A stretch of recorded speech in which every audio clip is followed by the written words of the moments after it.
네, 안녕하세요, 여러분. 자, 10월 시사상식 시작해 보도록 하겠습니다. 나름대로 10월은 계속 바뀌어요.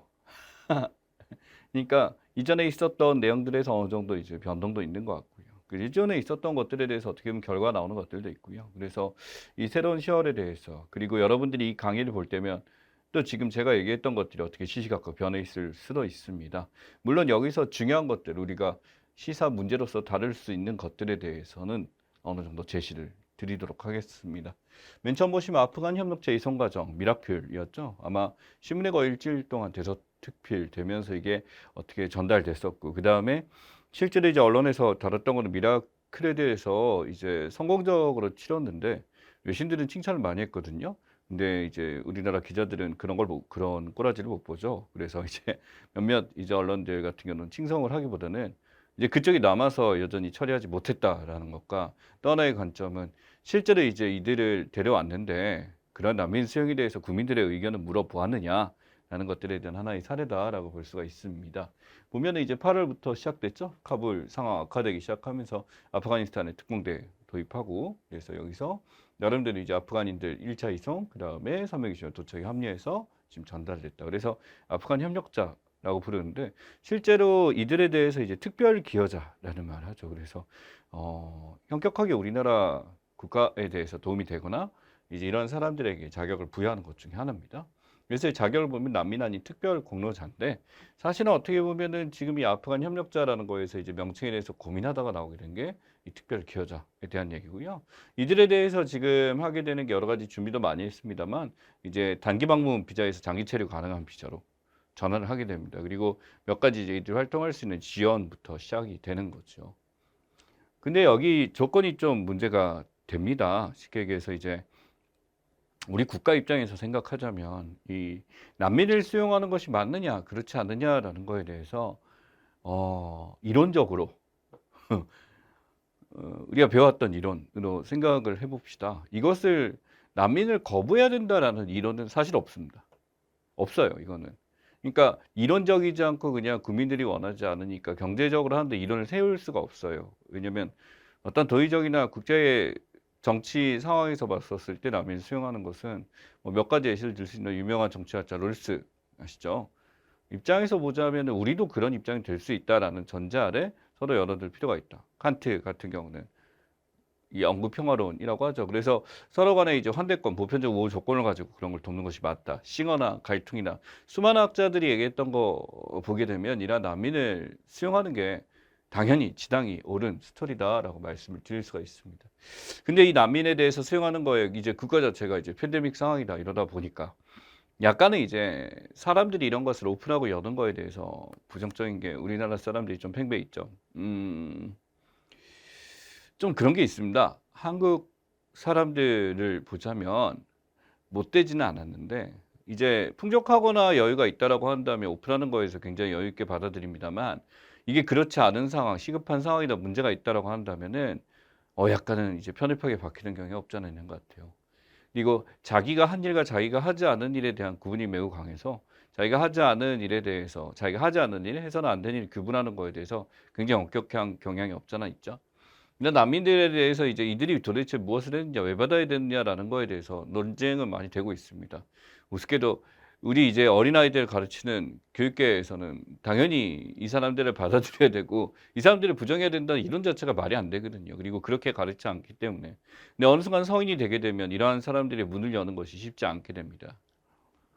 이런 논리가 있죠. 이제 우리 국민 안에서 봤었을 때 힘든 사람들 많이 있지 않냐. 이런 사람들 먼저 손을 던져야지. 이쪽에 먼저 갈 게 어딨냐라는 것들. 그다음에 왕왕 알려지게 되는 거는 이리 남이 이제 수용소에 있게 되는데 몇몇 사람들이 폭력적인 행동을 한다 그래서 난민에 대한 일반화가 또 이루어지는 경우 이런 것도 있죠.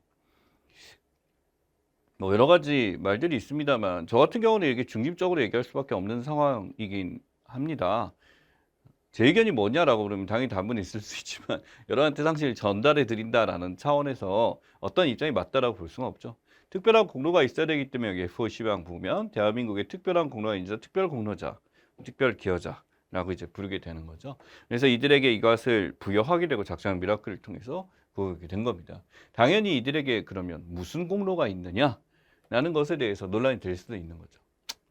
예, 그 다음은 언론중재법입니다. 이 언론중재법이라고 한다면 유엔에서도 어느 정도 이제 제소가 걸렸고 얘기가 나왔습니다만 언론에 재갈을 물린다라고 하는 강력한 표현들을 많이 보셨을 거예요. 사실은 이렇습니다. 그러니까 이 언론들에 대해서 우리나라가 다른 나라에 비해서 조금 강력하다고 볼 수 있는 게 언론이 하고 싶은 말은 참 편안하게 할 수 있습니다. 진짜요. 댓글도요. 여러분 지금 댓글 쓰는 거나 여러분이 주장하는 내용들이 대부분의 나라들 거의 80% 이상의 나라들 정도로 보이는데 그렇게 하면 잡혀갑니다. 그러니까 이게 뭐냐면 우리나라 국가의 어떤 언론에 대한 개방도라든지 어떤 언론의 자유도나 이런 거는 매우 높은 편에 속해요. 좋은 겁니다. 좋은 거죠. 우리가 이제 국민들의 말이 우선인데 당연히 그들의 이야기라든지 여러 가지를 마음대로 할 수 있는 거, 자유로운 언로가 열려 있다는 건 중요하죠. 담론을 형성하고 이것을 통해서 어떤 공적 체제가 가지고 있는 재본 권한에 대해서 막는 것은 좋은 겁니다. 그런데 한편으로 우리가 이제 많이 겪게 되는 것 중에 하나가 가짜 뉴스죠. 그러니까 있지도 않은 사실을 가지고 마치 그랬다는 것처럼 사람들을 호도하게 함으로써 사람들이 이끌어 나가는 것들을 이야기합니다. 이것은 다분히 의도가 보이는 거죠. 사실을 알린다라는 차원보다는 이 언론사가 기대하는 어떤 내용들로 사람들을 호도해서 이끌게 됨으로써 있지 않은 사실이 있는 것처럼 꾸며서 이렇게 보이는 것들을 이야기하게 됩니다. 가짜 뉴스라고들 하죠. 요새 뉴스를 접하는 것의 매체가 굉장히 우습게도 바로 유튜브입니다. 유튜브에 보시면은 그 붉은 글자, 파란 글자 해가지고 굉장히 큰 글자로 뭔가를 보여주는 거 많이 보이죠. 그게 효과가 있는 게요. 여러분들이 보기에 뭐가 이렇게 우악스럽게 유치하게 해놨지라고 할 수 있는데 유튜브를 오히려 많이 보시는 연로자들, 그러니까 연세가 있으신 분들이 많으시고요. 이분들 잘 안 보입니다. 그렇기 때문에 이렇게 큰 글씨가 굉장히 잘 보이고 이제 빨간색 강력하게 뭔가 큰 일이 있는 것 같다라고 하게 되면서 그런 뉴스들을 왕왕 클릭하게 되는 것 중에 하나입니다. 근데 그 뉴스들이 정상적이냐? 그렇다라고는 애매한데 또 기존에 있는 문제점 중에 하나가 여러분 생각보다 신문사, 언론사, 인터넷 언론사 만들기 굉장히 쉽습니다. 진짜 혼자서도 가능해요. 그래서 회사 법인을 만들어 가지고 몇 가지 뉴스를 도배를 해서 업장을 고용하게 되면은 한 300 정도 주게 되면 1000개의 뉴스를 만들어 올릴 수 있습니다.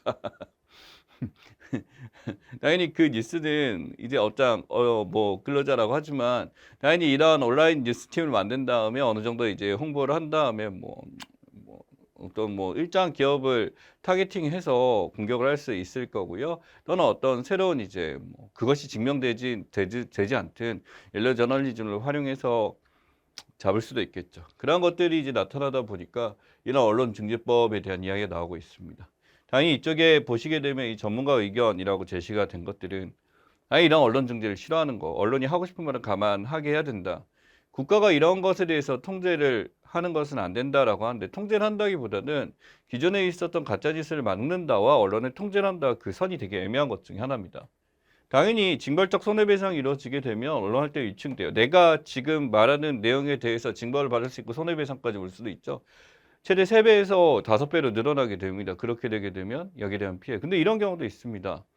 예를 들어 한 PD가 했었던 것 중에 그거 있었죠. 뭐 그 황토 매트인가? 그거 하고 또 이제 뭐 MSG에 대한 허실이라든지 해갖고 이영돈 PD죠. 이름 까도 되죠. 그 사람 진짜 많이 죽였죠. 그다음에 옛날 만두파동부터 시작해서 단무지파동, 우지파동이라든지 이런 거 보게 되면 사실 이 사람들이 이 얘기가 과연 사실인가 아닌가라는 게 중요하지 않습니다. 어떤 한쪽의 측면 갖고 오버하면서 결국 많은 국민들이 피해를 볼 수 있었기 때문에 이런 거에 대한 제재를 가한다라는 거거든요. 근데 여기서 지금 이야기하는 것은 이게 지금 뭐 막음이어도 애매하다라고 하는 것 중에 하나인데 고의 중과실 추정 나와 있습니다. 고의 중과실이란 건 일부러 이제 뉴스에서 나중에 정정 보도될 거니까 사람들로 하여금 호도해서 착각하도록 다른 사진을 내보낸 것 중에 하나죠. 그래서 여기 보면 명확성의 원칙 위배다. 고의 중과실 추정이라고 하는데 추정이면 명확성에 대해서 당연히 공격할 수 있을 거고요. 정정 보도죠. 편집권 침해 정정 보도 크기 같은 것들 나와 있습니다. 우리나라 언론들은 정정 보도 잘 안 하죠. 이거 뭐 정정보도도 크게 낼 필요는 없습니다. 작게 이렇게 내게 되면서. 근데 정정보도에 관심이 없는 사람들이 많아요. 선택적 인지를 하는 경우가 많이 있죠. 열람 차단 청구권 있고 이것도 뭐하다. 그다음에 기자회견 자물쇠 구상권에 대해서 하게 되면 기자회견 자물쇠를 하게 된다. 어찌됐든 지금 이 기자들이 대부분 다 이제 여기 교수님들 다 기자 출신 많고요. 그리고 이제 언론 쪽 이제 언론정보학부 이제 교수님들 같은 경우 당연히 지금 이 언론의 자유도나 이런 것들에 대해서 유지가 돼야 된다라는 것을 매우 강조하는 경향이 강할 겁니다. 네, 중재법은 계속 내일 나올 거예요. 관음클럽입니다. 언론연구 친목도면 57년 만들었는데 이제 하나의 언론협회에서 굉장히 이제 힘이 있는 소위 말하는 이 관음클럽에 들어가는 사람들 자체가 전현직 언론인들이 들어가서 하나의 힘을 발휘하는 거 관음클럽 초청 토론회 해가지고 연사들 불러가지고 하나의 이슈화 만드는 이런 것 중에 하나다라고 기억하시면 되겠습니다. 예산안입니다. 604.4조 원. 여기 보시면 뭐 단순하게 지금 뭐 1000조 원 이렇게 있었다. 우리 뭐 이 부채가 이렇게 있고 한데 부채에 대해서 여러분들 좀 인지를 잘해야 될 게 있어요. 국가 부채라는 게요. 외국에서 빌려온 외채가 문제가 되는 거지 국가 내에서 이것을 충분히 상환할 수 있고 조절할 수 있으면은 이것은 얼마든지 가변적으로 조절이 가능해집니다. 이런 것들이 되게 강력한 나라 중에 하나 중국이에요. 중국은 내부적으로 가진 돈이 많다 보니까 부채가 많아 보이지만 실제로 이걸 해결하는 능력은 굉장히 강한 거죠. 그러니까 외채를 많이 빌려놓고 이제 못 갚게 되면 IMF 뜨는 거죠.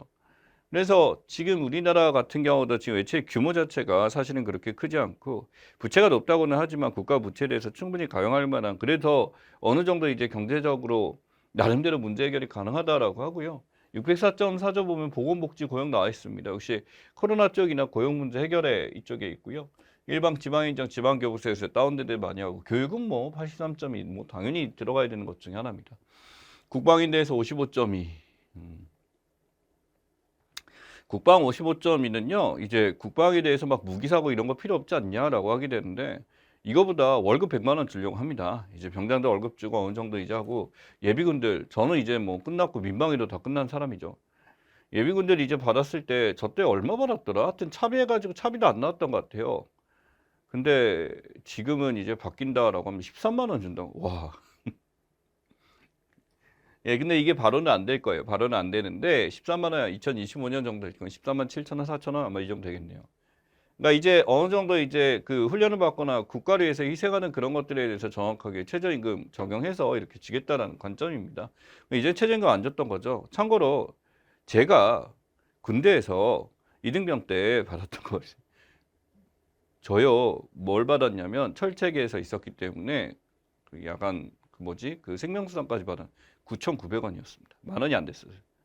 하루 아니에요. 한 달에. 그러니까 하루에 얼마씩 벌었냐면은 330원씩 벌었습니다.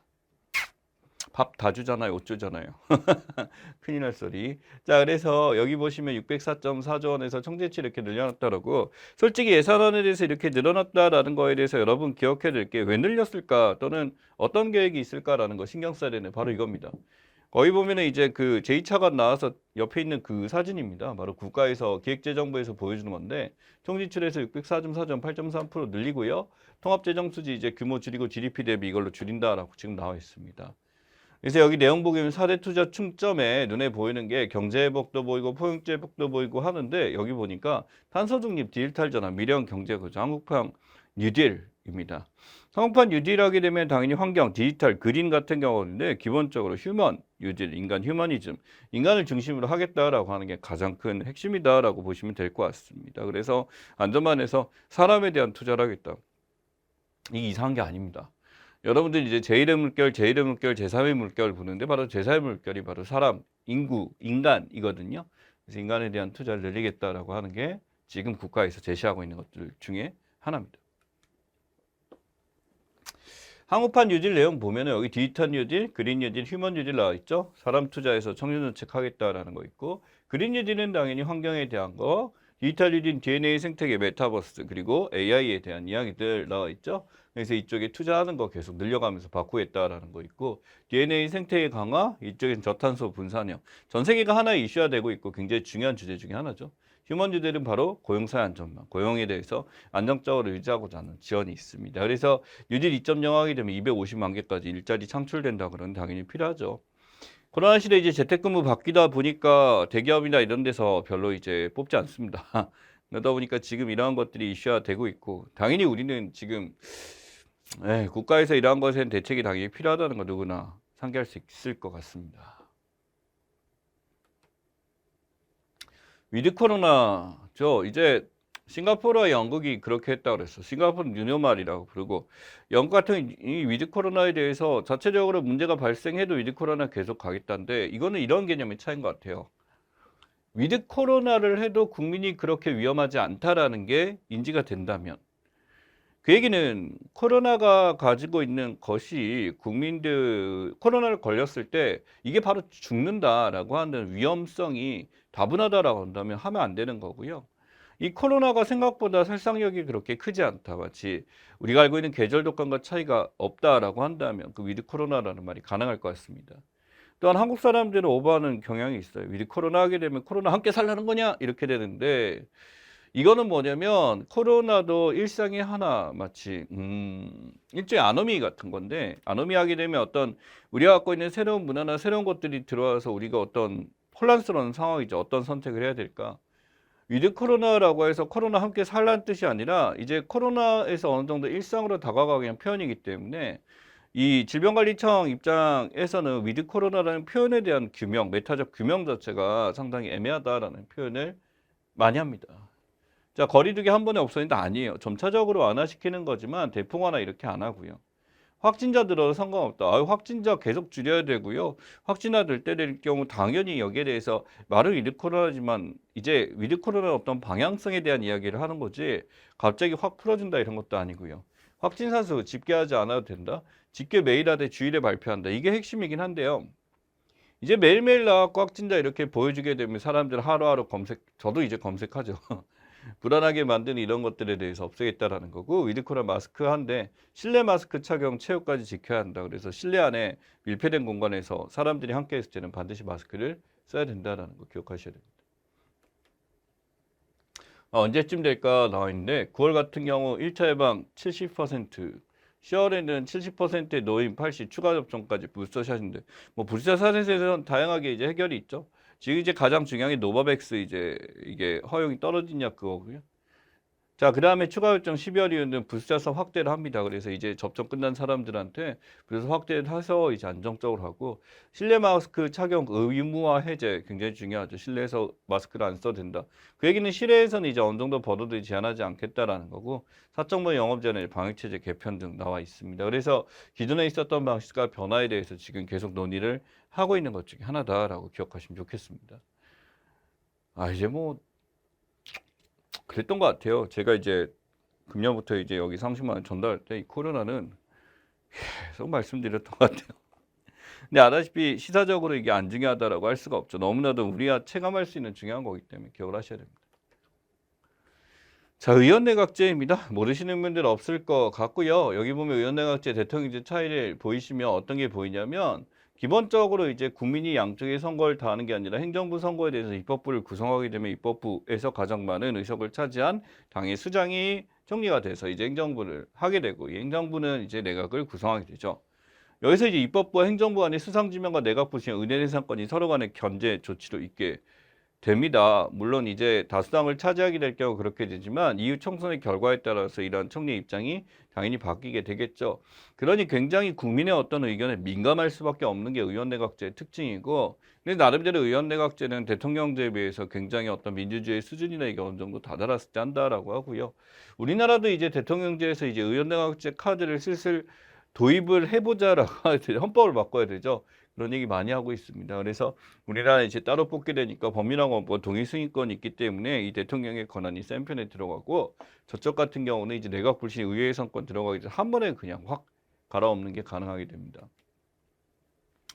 또는 이런 걸 수 있어요. 이원집정부제, 이원정부제라고 해서 프랑스에서 하고 있죠. 5년 단임 직선에서 대통령 존재하지만 국무총리 같이 있는 이원화된 것 중에 하나입니다. 당연히 이제 양원제나 총리 내각 불신임권 대통령 권위사건데 일반적으로 이제 내각 구성권 하게 되니까 내부적인 일, 군통수권과 이런 거를 이제 국무총리가 하게 되고요. 이 대통령 같은 경우는 외부적인 일에 대해서 보통 많이 하는 것 중에 하나입니다. 또는 이제 4년 중임 정부총리제 우리나라에서 또 논의되는 것 중에 하나입니다만 미국식이죠. 4년 중임제. 그러니까 중간 평가를 한 번 더 할 수가 있는 거예요. 대통령에 대해서 한 번 더 이제 연임 가능하게 하는 거기 때문에 사만 부통령이 승계하고요. 상시국장 약현제에서 이렇게 하는 것 중에 하나입니다. 각 나라에 있는 제도들의 특징인데 여러분 기본적으로 알고 계셔야 될 것 같고요. 의원내각제보다는 이원집정부제, 이원정부제 수준에서 아마 상식으로 나올 가능성이 있습니다.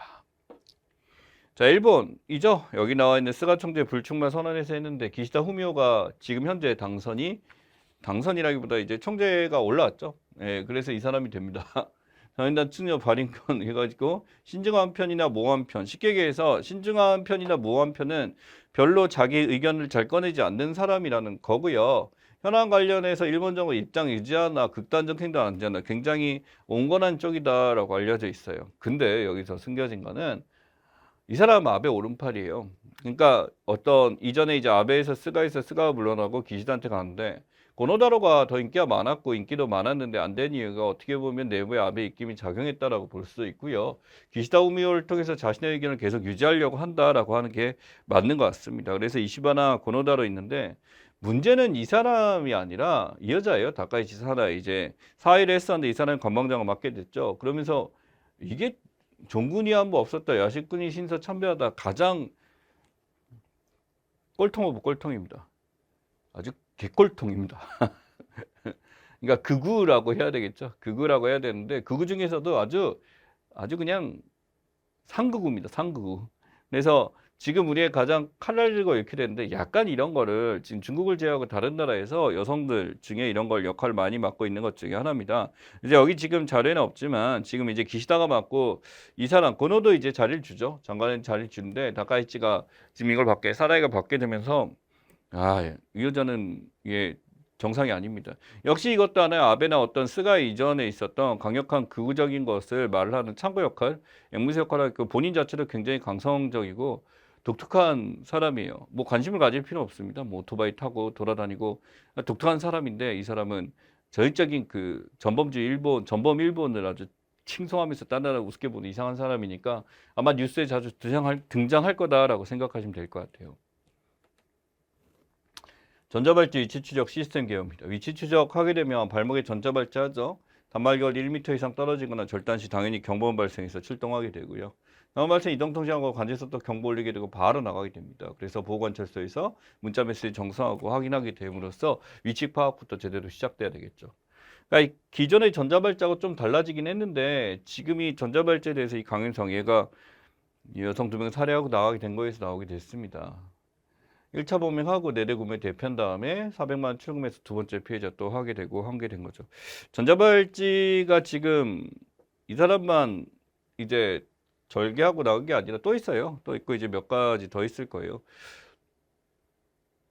저쪽 어디지? 장흥 쪽에서라는 사람 그렇게 있었고 각 지역마다 지금 이렇게 되는데 이 전자발찌에서 어떻게 할까? 전자발찌를 뭐 절개하면 뭐 폭발이 일어나도록 하자라든지 좀 더 강력하게 하는 것에 대해서 많이들 이야기가 나오고 있습니다. 이것도 이론으로 하면요. 더 강해야 된다 말아야 된다라는 것에 대해서 이거는 이제 양쪽 이론이 있습니다. 그러니까 이들도 하나의 인간이고 여기에 대해서 막아야 된다라는 이쪽도 있겠지만 이런 형벌에 대해서 강화시켜야 된다. 그만큼의 책임을 져야 된다는데 사실은 이제 우선 사형에 대한 얘기를 해야 돼요. 사형에 대한 얘기를 논의가 있어야 될 것 같아요. 그래서 뭐 칸트의 이론이 루소의 이론이 아마 반대하는 사람은 베카리아라는 학자밖에 없고요. 사회계약론적으로도 의무론적으로도 공리주의적으로도 이 정도 잘못한 사람은 사형을 시키는 게 맞거든요. 우리 사회는 그렇지 않죠. 그래서 그런 어떤 철학자들의 이론을 받지는 않습니다만 결국 이제 여기서 보는 대로 이러한 범행들이 이제 이 사람들이 이제 그냥 막 나가는 거죠. 이걸 끊었다라는 얘기는 자 언젠가는 안 잡히겠다라는 생각보다도 잡히겠지만 그 전에 할 거 다 하고 하겠다라는 의도가 보입니다. 자, 누구나 집 프로젝트 개혁입니다. 여러분, 이게 민간임대, 민임이라고도 부르는데요. 이제 민간임대 하게 돼서 이 주택에 대해서 개인, 조합원 가입해서 협동자 구매한다는데, 여기 보시면은 이제 3.5% 인상 연 3% 이거보다 핵심이 이거예요. 최초 가격 10년 후 분양 가능이라는 겁니다. 이 최초 가격 그대로라고 하게 되는데, 사실은 여기서 설정한 금액이 존재하죠. 그래서 보통 이제 IRR 따진다, 내부 수익률을 따진다라고 하는데 5% 이상 나와야 되는데 지금 이제 경기도에 있는 집값이나 이렇게 봤었을 때 뭐 지금 분양된 데가 수원이라든지 광교 같은 데나 아니면은 얼마 전에 민간임대 누구나 짓던 데가 저쪽에 수지구청 앞이네요. 수지 쪽이랑 그다음에 지금 화성 쪽도 있고요. 이런 데서 민간임대가 이루어지고 있습니다. 이거 같은 경우는 뭐가 있냐면 10년 동안 이제 원래는 뭐 7%, 14%뭐 이런 식으로 해가지고 구분했었는데 이제 10%만 내게 되면 분양권과 거주권을 다 가지게 돼요. 근데 여기에 대해서 처분하게 되는 게 이제 10년 후에 이제 가격으로 계산해서 하게 되는데 실제 이제 계산한 금액이 14억이다라고 했는데 실제로는 집값이 25억까지 뜬다 그러면 이것을 임대한 회사와 임차인이 똑같이 나눠 먹게 되는 그런 시스템입니다. 그리고 이 청약 통장이 들어가지 않거든요. 그러다 보니까 지원을 많이 하게 되고 20% 정도는 이제 특별 분양을 하고 나머지 80%는 일반 사람들이 누구나 지원이 가능하게 한 게 누구나 집의 특징입니다. 그래서 맨 처음 보시게 되면 총사업비, 사업자 투자 이렇게 돼서 부장전환가 이렇게 임차인하게 되고 임차인과 사업자가 이익을 10년 후에는 이렇게 나눠 먹게 된다. 그래서 연평균 1.5% 상승률이니까 5% 이상만 되게 되면 내부 수익 따지는데 충분히 여기에 대해서 이제 집값에 따라서 주택 시세가 올라가게 되면 당연히 이익을 보는 것 중에 하나죠. 즉 이게 5% 이상이라는 게 내부 수익률인데 이후에 우리가 얼마나 이득을 볼 수 있느냐라는 걸 따질 때 하는 게 IRR, 인터럴 레이트 오브 리턴입니다. 돌아왔을 때 우리가 받는 것 중에 하나인데 보통 이제 이 투자한 평가 기준에 대해서 MK보다 큰 것들 이렇게 한다고 해서 보통은 5%로 보고 있거든요. 근데 대부분 다 이제 20% 이상 상승이 가능하다라고 보기 때문에 이런 민간인들 누구나 집의 수요는 당연히 늘어나게 될 것 같다라는 게 지금 현재 시각입니다.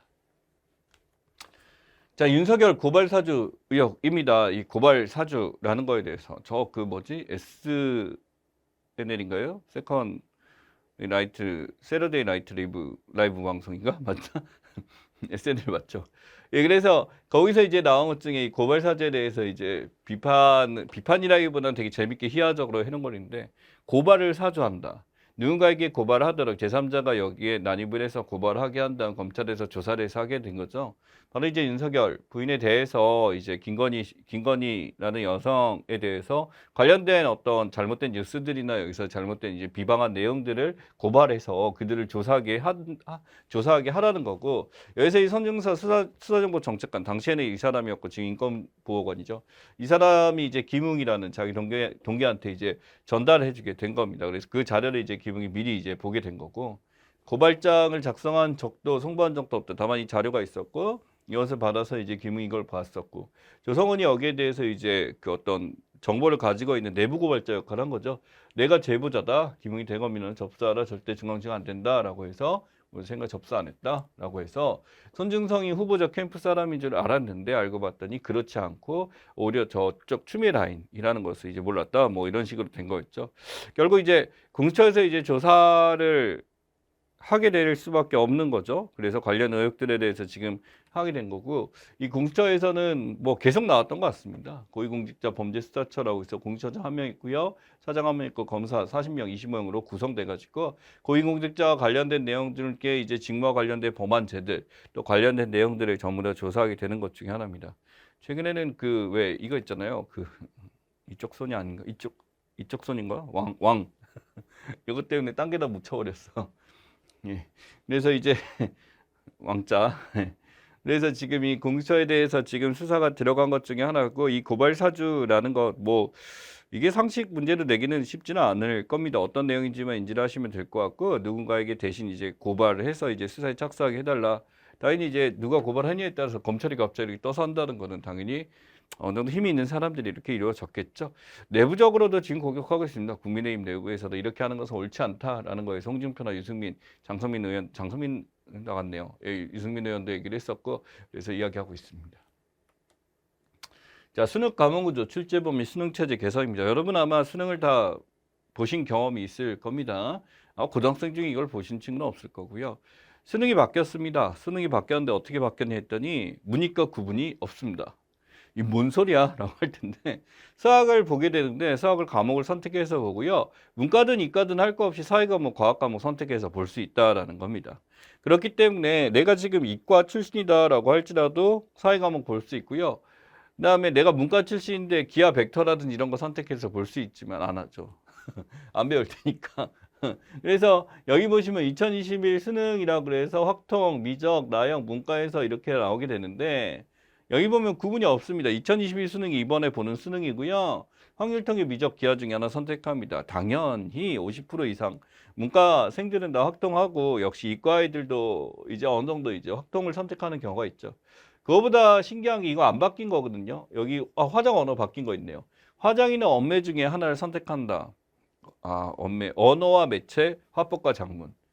이제 여러분들이 기억하기에 언어와 매체, 화법과 장문의 문법이란 거는 이쪽에 언어와 매체 쪽에 있고 이게 당연히 문제가 조금 더 어렵다라고 해서 성적이 높은 학교 애들은 오른쪽을 고르고 조금 이제 떨어진다 하는 이쪽을 고르는 경우가 있습니다. 그 다음에 탐구 같은 경우는 여기서 고르게 되는데 사회과학 구분 없이 이렇게 고른다. 사회 9과목, 8과목 아닌가? 9과목, 그 다음에 과학 8과목, 사회 과목이 9과목, 지리 2개,